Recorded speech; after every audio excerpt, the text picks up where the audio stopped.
Entretien qui est très majeur pour nous parce que vous représentez la population que nous sommes venus voir, la population que nous sommes venus écouter et celle dont on voulait partager le quotidien.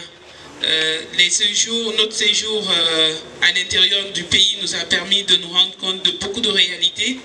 Et si je prends le domaine de l'information et de la communication, je tiens d'abord à le souligner ici devant monsieur le ministre de l'administration du territoire, comme le disait monsieur le ministre de la Santé, qui est quand même à la tête de tout ce processus et toute cette opération de décentralisation, que le message que j'ai reçu des acteurs de médias, particulièrement de ceux des médias publics, c'est qu'ils avaient quand même un bon rapport avec les représentants des collectivités locales.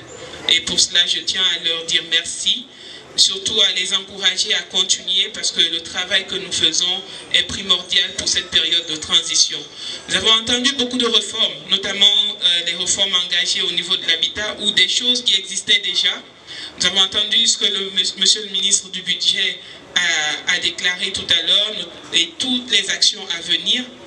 Et nous savons que pour pouvoir vous aider à communiquer auprès des populations, pour pouvoir passer le message sur les orientations à prendre, quelles sont les décisions, comment nous devons procéder, la plupart du temps, ce sont nos radios. La radio nationale, les radios rurales ou les radios privées aussi, mais surtout les radios rurales, parce que j'ai compris combien de fois c'est important pour vous d'écouter ces radios-là. Et nous sommes rendus compte qu'aussi le nombre d'heures d'écoute n'était pas suffisant. Nous allons travailler pour améliorer ça.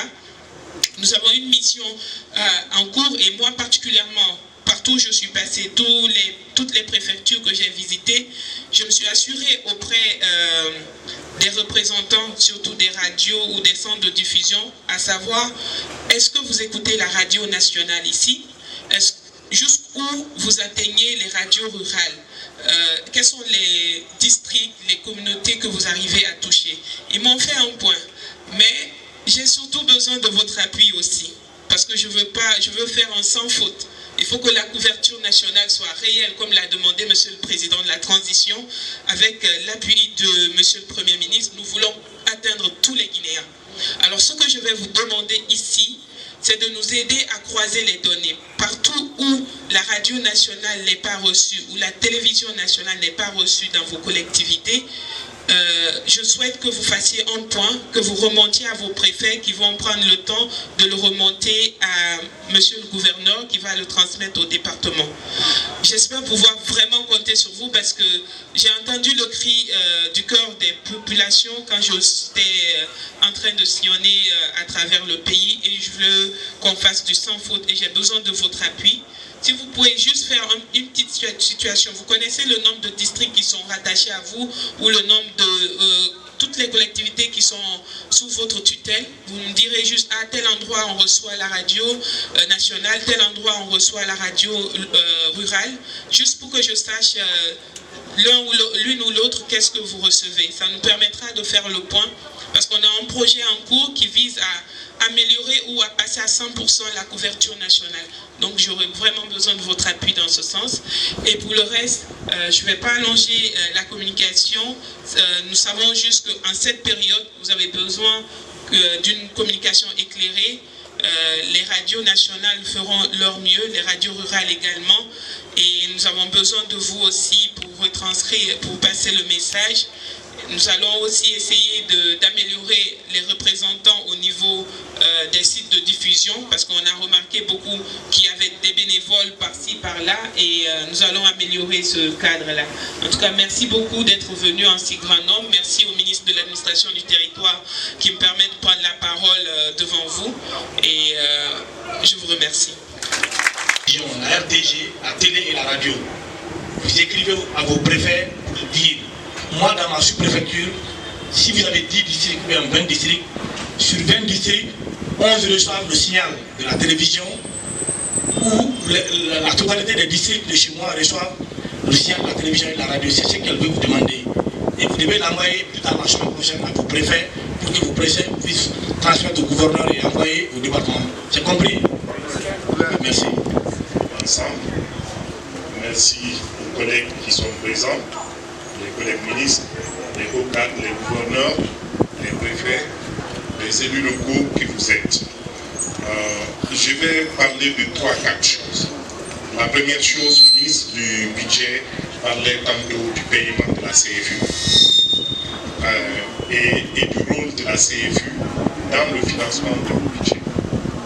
Un des problèmes que l'on note par rapport au paiement de la CFU, c'est ce que nous faisons pendant le paiement citoyen. Il faut qu'on sensibilise les citoyens pour les encourager à payer la CFU au lieu de payer l'alternative à la CFU. J'explique. On vient chez moi, on fait une identification et une estimation, et on dit je dois 3 millions.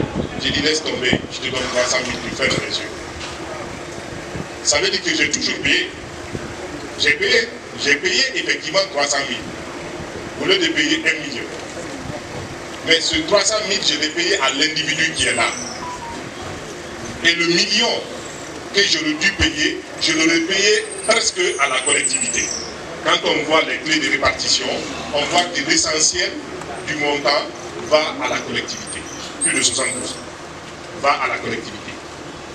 Donc vous avez enrichi un individu et vous vous êtes privé d'un hôpital. Vous vous êtes privé d'une école.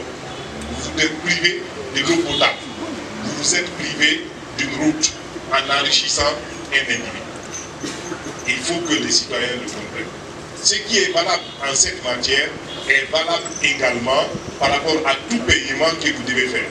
Mieux vaut faire un paiement sécurisé sur des documents qui vous prouvent que vous avez payé et que c'est parti dans une caisse qui va venir en prestation pour la communauté. Comme ministre de l'économie, des finances et du plan, j'ai la responsabilité également du recensement général de la population. Nous allons commencer le processus. Nous allons compter sur vous pour nous aider à clarifier le message pour vos administrés, pour qu'ils comprennent. Le recensement général de la population n'a pas vocation politique. C'est une vocation de développement. Parce que nous l'avons souvent ignoré, on s'est retrouvé dans des situations où vous trouvez des millions de personnes, il n'y a pas d'hôpital, il n'y a pas d'école. Parce qu'on ne sait pas qu'ils sont là. C'est le recensement général de la population qui permet de planifier le développement du pays en disant qu'à partir de telle année, il faut une école dans cette localité. À partir de telle année, il faut un centre de santé dans cette localité.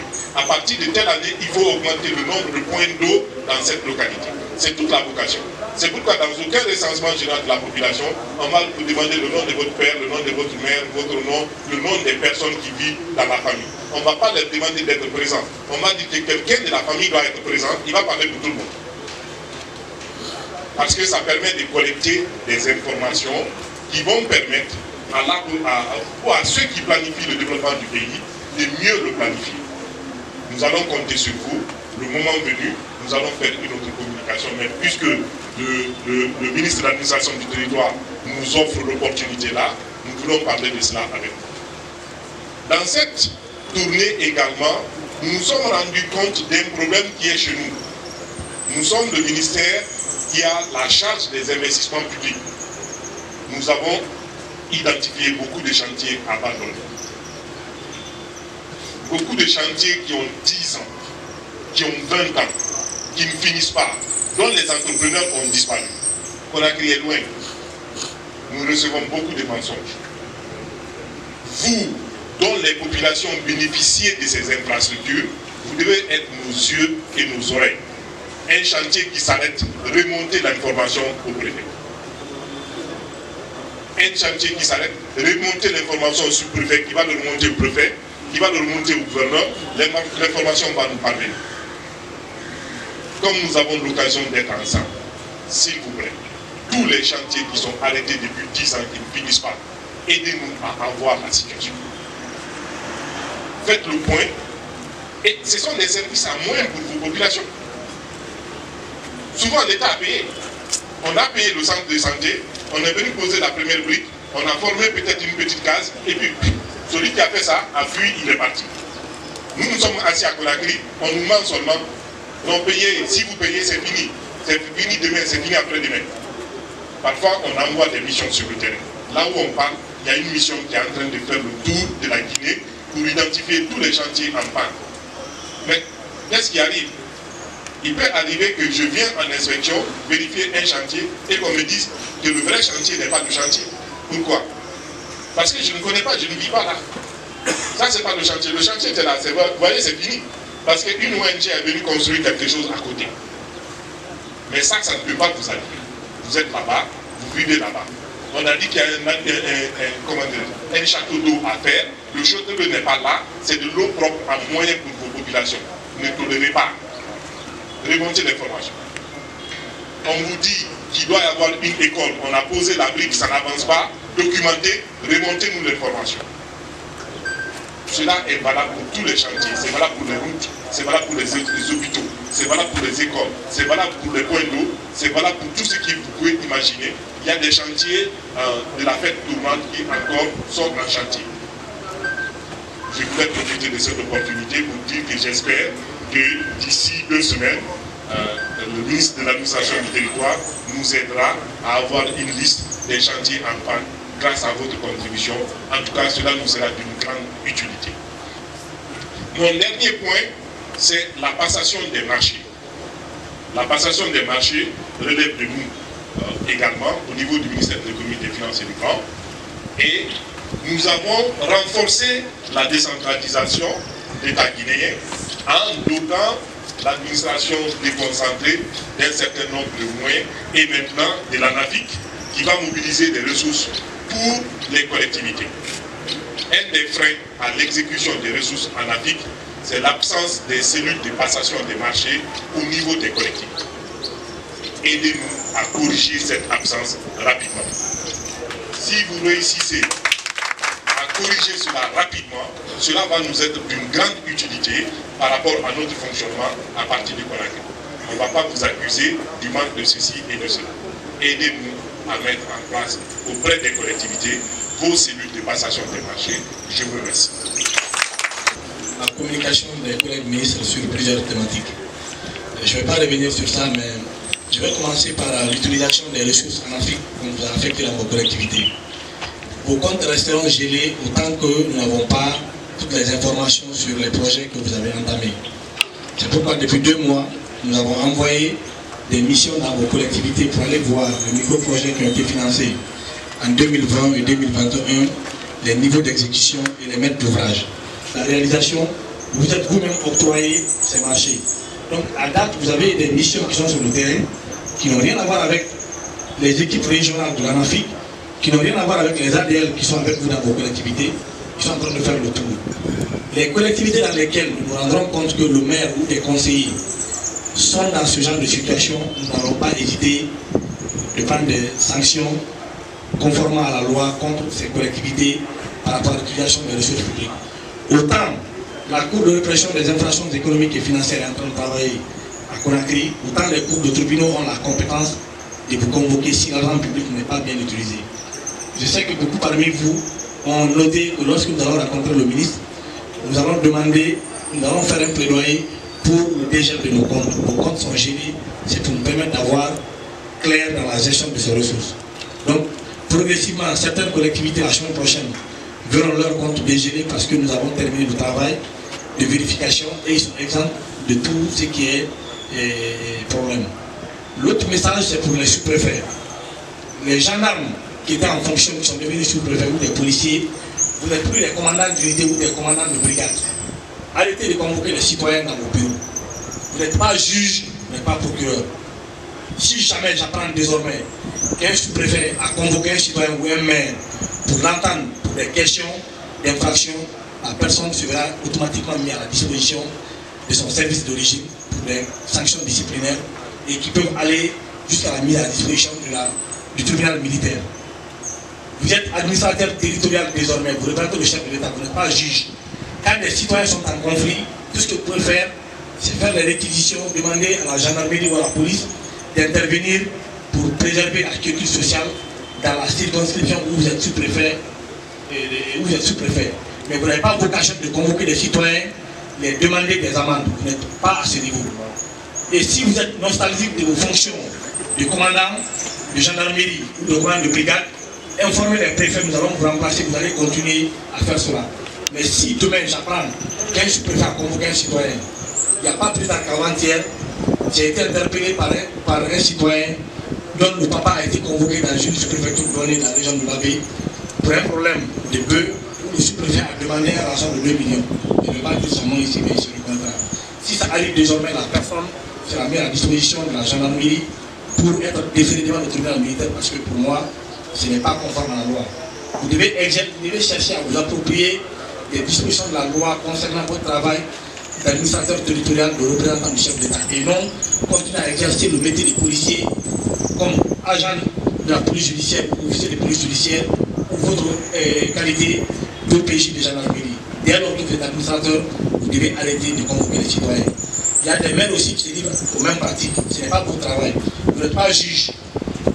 Lorsque la paix et la quiétude sociale est menacée dans vos collectivités, vous devez faire recours au sous-préfet pour qu'il demande au préfet d'envoyer la force publique de s'interposer. Mais vous n'avez pas à faire payer des amendes aux citoyens. C'est très clair pour nous. Vous n'avez pas vocation vraiment de faire payer des amendes. Ces amendes que les gens payent là, où ça part l'argent? Vous versez au ministère du budget. Donc, c'est des choses que vous ne devez pas faire. Ça doit cesser.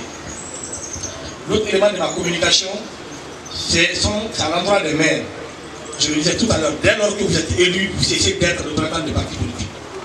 Il y a des mairies encore qui sont fermées dans la région de l'Abbé, simplement parce que tel ou tel parti politique ne sont pas en train de s'entendre, la mairie est fermée. J'instruis les préfets qui sont là.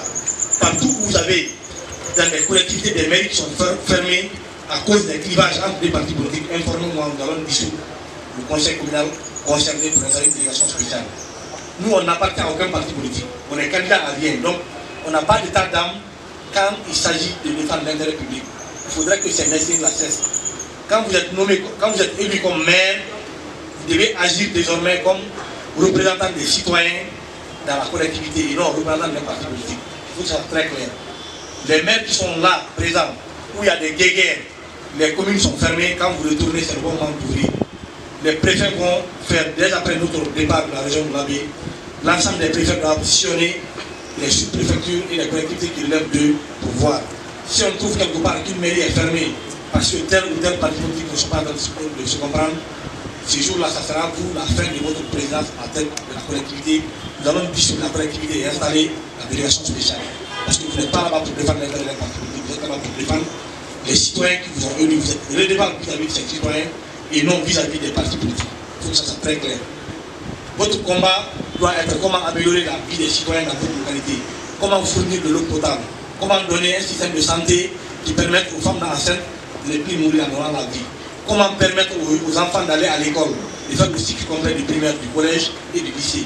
Mais ce n'est pas continuer à réfléchir comment servir pour une pierre. Il faut que ça cesse dans vos collectivités.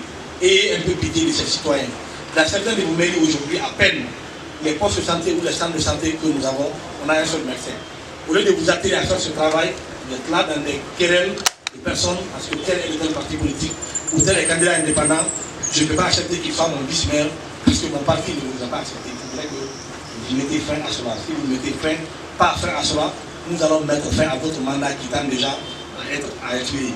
Vous tous, vous êtes ici, vous êtes conscients des conditions dans lesquelles vous avez été élus. On le sait, ça s'est passé devant tout le monde en Guinée en 2018. Donc, si nous sommes cléments envers vous, on vous maintient encore en fonction, c'est pour que vous continuez à servir les citoyens. Mais si vous ne servez pas, si vous n'êtes pas au service des citoyens, vous êtes au service des partis politiques pour telle raison, nous allons trouver les véritables représentants des citoyens dans vos collectivités pour qu'eux puissent nous dire tel problème. Je n'ai jamais reçu, depuis que je suis ministre, une lettre d'un maire d'une commune de la région de l'Abbé adressée au préfet avec soit transmis au gouverneur et à ma personne pour dire que chez nous ici, le sous-préfet n'a pas de logement. Ou non, chez nous ici, la mairie n'a pas de siège. Ou notre école qui est là, nous n'avons pas d'enseignants. Ou le centre de santé X ou Y, ou le poste de santé n'a pas de charge-femme, d'infirmiers ou de médecins. Mais le premier que tu reçois, c'est toujours dire que moi je suis maire, j'ai été élu sur la bannière du RPG, de l'UFDG, de l'UFR, mon vice-maire, je ne vais pas le sentir parce qu'il est de tel parti politique. Si je reçois désormais des courriers des collectivités comme ça, on va dissoudre. Vous n'êtes pas les seuls citoyens dans cette localité. Il y a beaucoup de citoyens qui peuvent faire mieux que vous d'ailleurs. Nous allons installer des délégations spéciales, très claires. Nous ne sommes pas là pour faire plaisir à quelqu'un. C'est tous les Guinéens qui ont chanté depuis plusieurs années que nous voulons le changement. Donc quand le changement là est arrivé, chacun doit accepter de se départir de ses opinions personnelles pour se mettre au service de l'État. Aujourd'hui, on pouvait vous faire remplacer tous par des militaires. Mais vous avez vu, on vous a laissé en fonction. C'est pour que vous continuiez à conduire l'intérêt des citoyens dans vos collectivités. Il faut que ça soit très clair. Donc, c'est ce message que j'avais à dire. Je pense que les autres aspects ont été donnés par les collègues ministres. Dans les semaines à venir, produisez-nous la situation de l'ensemble des infrastructures en chantier dans vos collectivités, les maires et les sous-préfets. Concertez-vous, vous remontez ces listes-là au préfet, au gouverneur pour que ça puisse nous arriver. Et dans cela, si par exemple, à Felokundwa, il y a une école primaire qui est en construction, vous allez nous dire, la construction, c'est de quel entrepreneur? Si vous avez même ses contacts, vous mentionnez ses contacts. Est-ce que c'est en train d'être financé par le budget national de développement ou par les ressources du Fonds national de développement local à travers l'Afrique? Je précise, ça nous permet de faciliter la prise de décision. On est d'accord? Donc voici, entre autres, ces messages qu'on avait à vous donner. Pour les restes, nos comptes seront dégelés dans les jours à venir pour les collectivités qui n'ont pas de problème. Les collectivités qui savent qu'ils ont décaissé de l'argent, retournez-vous, partez et reversez l'argent que vous avez illégalement décaissé, afin qu'on ne peut pas continuer à faire subir les citoyens de la mauvaise gestion des collectivités. Vos comptes sont gérés, ça fait bientôt 8 mois.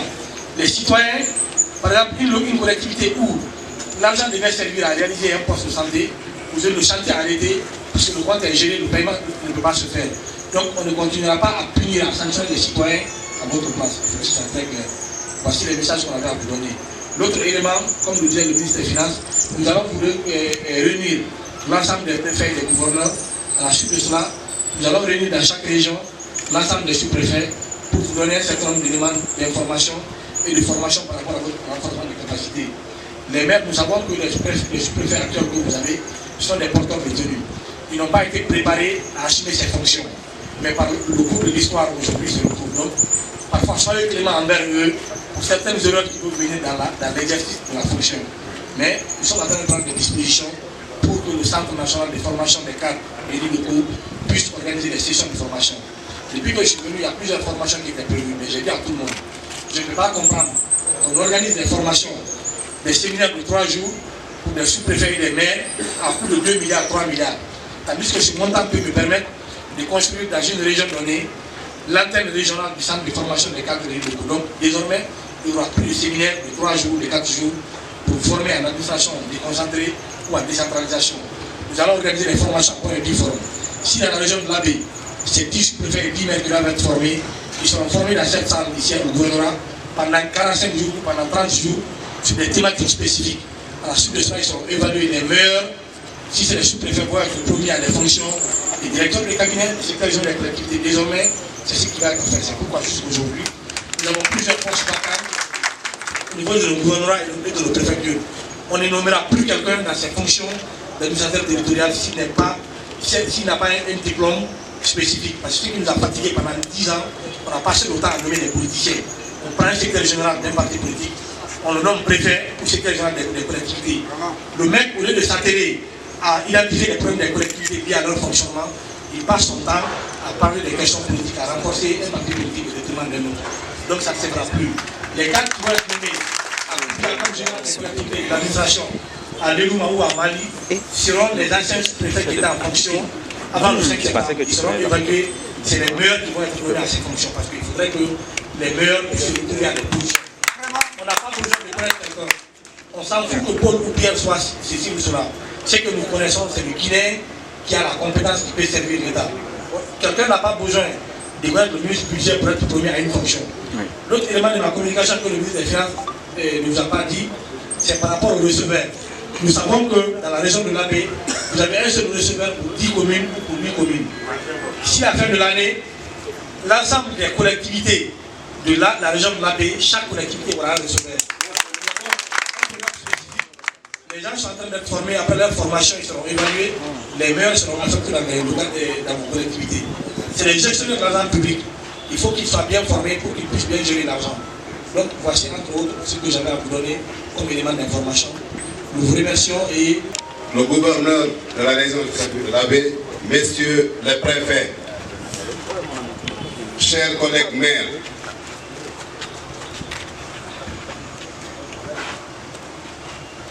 monsieur le ministre, c'est à la fois un honneur et un agréable plaisir, au nom des citoyens et citoyennes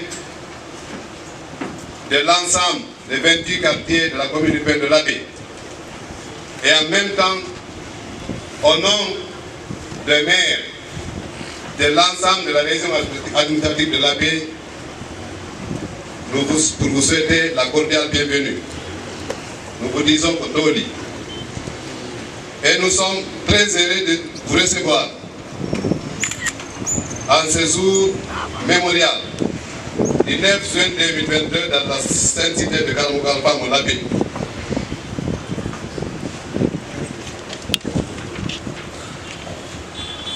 L'honneur est d'autant plus grand pour moi, en ma qualité d'aussi bien de maire de la commune urbaine de l'Abbé et président de l'Association nationale de communes de Guinée par intérim, d'avoir le privilège de m'adresser à vous et à toute l'équipe qui vous accompagne pour la tenue pour la première fois à l'Abbé de la session du Conseil interministériel et du Conseil des ministres. Pour cela, nous vous souhaitons un bon séjour de travail à l'Abbé. Nous vous rassurons que les 219 414 habitants de la région administrative de l'Abbé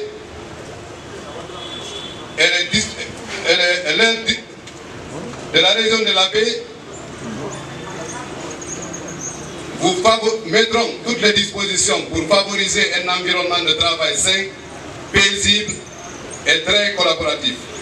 Excellence, Monsieur le ministre, cette nouvelle approche de travail dénommée approche participative pour certains spécialistes du développement nous rassure parce que, à l'issue de votre mission, vous toucherez du doigt les réalités socio-économiques de notre région et ensemble, avec les populations, nous vous soumettons les doléances afin de favoriser le travail des communes dans l'intérêt de nos populations. C'est entre autres, là je ne reviens pas dessus parce que vous l'avez déjà abordé, c'était le désert de nos comptes, la poursuite des actions de l'ANAFIC. Nous avons engagé des marchés, nous avons passé des marchés, mais les chantiers sont aux arrêts. Le meurement du cadre organique des communes, la reprise des subventions de fonctionnement bloquées depuis 2017, la prise en charge totale des PAI de toutes les collectivités, la reconnaissance de l'ANCZ comme entité à utilité publique. Monsieur le ministre, je reviens de Kisumu. À votre nom, vous nous avez ordonné d'aller représenter la Guinée à Kisumu, à l'Africité 9 qui s'est tenue au Kenya. Mais j'avoue que quand nous avons y été, il a été noté que la Guinée n'a pas encore ratifié la Charte africaine de la décentralisation. La Guinée n'a pas encore reconnu l'Association nationale des communes de Guinée comme entité à utilité publique. Et la Guinée n'était pas à jour dans ses cotisations. Et cela a constitué un frein pour la délégation guinéenne, vraiment de pouvoir suivre de tous leurs droits pour être représentatif de la Guinée dans les instances africaines. Et en même temps, nous sollicitons le renforcement des capacités des élus locaux, comme vous l'avez abordé, la facilitation de la coopération décentralisée, la couverture totale de nos communes à réseau téléphonique, la mise à disposition des unités de travaux au niveau des services de TP dans nos préfectures, rendre effectif le transfert des compétences, aider à disponibiliser des unités d'assainissement dans nos villes. Pour le cas spécifique de la commune urbaine de l'Abbé, à rappel, l'historique, l'équipe communale que j'ai l'honneur de diriger a été installée le 18 octobre 2018. Sa mission principale est d'œuvrer pour l'amélioration des conditions de vie des populations. Pour cela, la boussole est le PDL 2022-2024.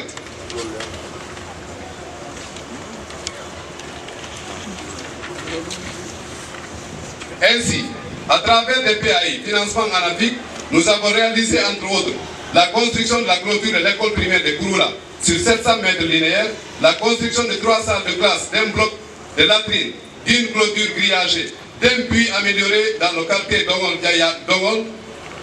d'Aïebe, la restauration du collège de Hokomburo, la construction d'un centre de santé, la réalisation d'un point d'eau, d'une clôture grillagée, d'un bloc de latrine dans le quartier Sapatou 2.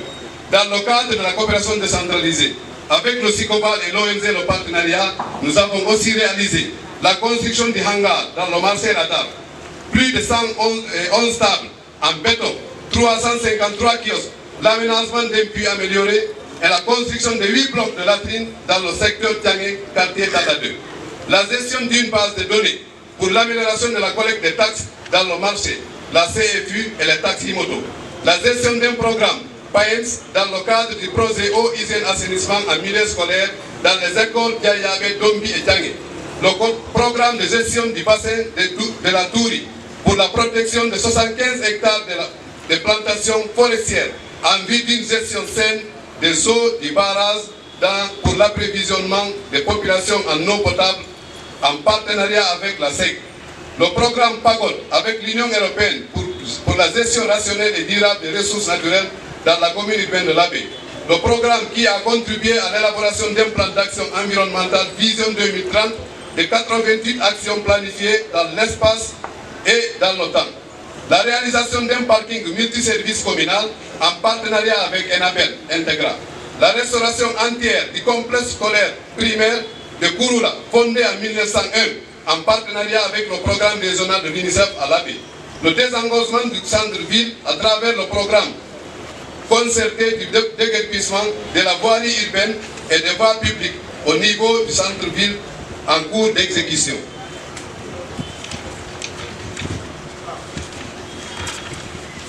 La participation active du maire dans les rencontres nationales et internationales autour des thématiques du développement et de la promotion de la bonne gouvernance. Excellences, Messieurs le ministre, nous profitons de cette opportunité pour exprimer les besoins prioritaires des citoyens et citoyennes de l'Abbé. Comme vous avez constaté, notre ville manque de tout. Manque de courant électrique, de l'eau potable. Le réseau de la SEC ne couvre que 6 quartiers sur 28 quartiers de la commune. Le sous-emploi des jeunes suscite une immigration clandestine très forte. Nous sollicitons un hôpital régional de référence. La plupart de nos citoyens, quand ils sont malades, ils se soignent à Dakar, en Tunisie, au Maroc et ailleurs. Nous sollicitons également l'achèvement du bitumage de la voirie urbaine sur les 20 km de bitume qui avait été promis par le régime défunt, mais on n'avait pu réaliser que 7 km qui ont été réalisés. Et enfin, nous sollicitons l'appui technique de l'approvisionnement en intrants agricoles pour les agriculteurs. Excellences, Monsieur le ministre, au nom de l'Association nationale des communes de Guinée, de manière générale, et au nom de la commune urbaine de l'Abbé, nous sollicitons le deuxième, comme vous l'avez dit, de nos comptes pour nous permettre de financer nos programmes annuels d'investissement, la reprise de l'octroi des subventions de fonctionnement et un appui très rapproché de votre gouvernement pour la mise en place d'un plan de renforcement des capacités des élus. Je ne saurais terminer ce discours sans vous remercier pour les efforts dont vous ne cessez de fournir pour la promotion de la démocratie et la bonne gouvernance. Vive le CNRD pour que vive la paix, la démocratie en République de Guinée. Je vous remercie. On était venu quand même, sachant que d'abord où on va, donc on est venu préparer et on continue. On a la tête tranquille et on est bon. Merci. Voilà, madame. Bonjour. Veuillez vous présenter s'il vous plaît. Non, mais je présente. C'est Kadiatou Malade ou pas? Non. Sous-préfète de Fougou. Ok, madame la sous-préfet ou bien le sous-préfet, vous avez assisté en tout cas à cette grande rencontre avec le ministre de l'administration du territoire et de la décentralisation. Dites-nous, qu'est-ce que vous avez en tout cas retenu? Bon, j'ai retenu quelques points. Oui. J'ai compris d'abord qu'il touche du doigt à nos réalités, parce que tout ce qu'il a dit, quand même, ça se passe. Et de ce côté, je suis satisfaite. Seulement, ce qu'il a dit, il y a plus de, je ne dis pas de négativité, je ne sais pas comment dire ça, mais en tout cas, tout ce qu'il a, c'est-à-dire il a dénoncé, si vous voulez, il a dénoncé des choses qui se passent dans nos localités. Et c'est vrai. Je pense qu'à partir du moment où lui-même, il est au courant de ce qui se passe, il va rectifier. Ok, merci madame. Ça nous a réjouis parce qu'il connaît déjà nos mots, les mots dont nous souffrons. Il y a le fonctionnement, il y a l'environnement, il y a la société et tout ce qui s'ensuit. Je crois qu'il a pris bonne note et il se mettra à la tâche. Merci madame. Bonjour monsieur. Veuillez vous présenter. Donc après cette rencontre avec le ministre de l'administration du territoire et ses pairs, qu'est-ce que vous avez pu retenir? Nous avons retenu beaucoup de choses parce qu'il y a eu des innovations au niveau du ministère de l'aménagement du territoire et de l'habitat. Donc j'espère que les choses vont aller dans le bon sens. Et au niveau aussi du ministère du budget, nous a parlé du paiement des taxes, surtout de la CFE, qui n'est pas effectif en Guinée. Il faut reconnaître que les gens sont réticents. Et l'État aussi a démissionné par rapport à cette taxe. Donc, si elle revient, c'est que ça sera un autre soulagement pour les collectivités que nous dirigeons. Ça dit CFI là, ça veut dire quoi? La taxe c'est au niveau des bâtiments. Oui, monsieur là. Ok, merci. Merci beaucoup monsieur.